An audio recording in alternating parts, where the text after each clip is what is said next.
एक वाकई में दिल दहलाने वाली घटना सुबह सामने आई और उसने ये सोचने को मजबूर किया कि ये जो नफरत रोज आपके घरों में परोसी जाती है, टीवी चैनल के माध्यम से, आपके ड्राइंग रूम में, आपके बेडरूम्स में, जहां देखो व्हाट्सएप के माध्यम से, सोशल मीडिया के माध्यम से, ये नफरत वाकई में इस देश के लोगों को हैवान और राक्षस बना रही है।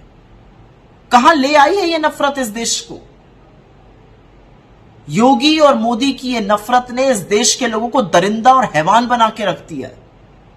जयपुर मुंबई की एक ट्रेन में आरपीएफ के कांस्टेबल चेतन सिंह नामक व्यक्ति ने अपने वरिष्ठ साथी टीकाराम मीणा की और 3 और लोगों की हत्या कर दी और हत्या के बाद शव के पास खड़े होकर, जिसमें 2 मुसलमान थे, खड़े होकर कहा अगर हिंदुस्तान में रहना है तो योगी मोदी कहना है। ये कौन सी भक्ति है? ये क्या हैवानियत है? पहले उसने गोली मारी अपने वरिष्ठ टीकाराम मीणा को, उसके बाद मधुबनी के एक व्यक्ति अब्दुल कादिर को गोली मारी, उसके बाद वो पैंट्री में गया, उसने वहां पर एक आदमी को मार डाला, उसके बाद वो दूसरे कोच में गया और जयपुर के एक चूड़ी वाले व्यक्ति, चूड़ी बेचने वाले व्यक्ति असगर काई की गोली मार के हत्या कर दी। और वहां पर उसने ये कहा कि टीवी चैनल के माध्यम से पता चलता है, वो दिखाते हैं कि पाकिस्तान में आपके आका है और हिंदुस्तान में रहना है तो योगी मोदी कहना है। ये क्या हो गया है इस देश में? और कब सोचेंगे हम कि नफरत के चलते हम इस देश में ज़ॉम्बीज बना रहे हैं, हम इस देश में चलते फिरते हैवान बना रहे हैं। आज चेतन सिंह था, कल कोई और होगा। इस पर विचार कब होगा? क्या नफरत से भरा यह देश कभी आगे बढ़ पाएगा?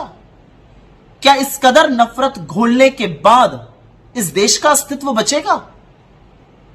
आज सवाल सबके सामने यह है कि ये सिर्फ चेतन सिंह की बात नहीं है या टीकाराम मीणा की बात नहीं है या असगर काई या अब्दुल कादिर की बात नहीं है। ये बात है कि अगर संभवतः इन लोगों की लड़ाई जो थी वो कुछ समुदाय को लेकर हुई, तो अगर मैं आपके लीडर को नहीं मानूंगा और अगर मैं योगी की तारीफ नहीं करूंगा या मोदी की बुराई कर दूंगा तो आप मुझे गोली से उड़ा दीजिएगा।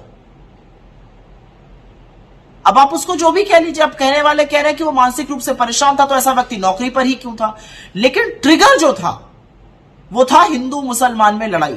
ट्रिगर जो था वो हिंदुस्तान पाकिस्तान था। ट्रिगर जो था वो मोदी योगी की भक्ति था। अपने देश के लोगों को मारने वाले लोग हैवान होते हैं और इस देश में हैवानियत और दरिंदगी भरने का काम मोदी जी और योगी जी आप कर रहे हैं। और अपने मीडिया के साथियों से कहूंगी, आपके हाथ खून से सने हुए हैं क्योंकि इस कत्लेआम में आप भी उतने ही शामिल हैं।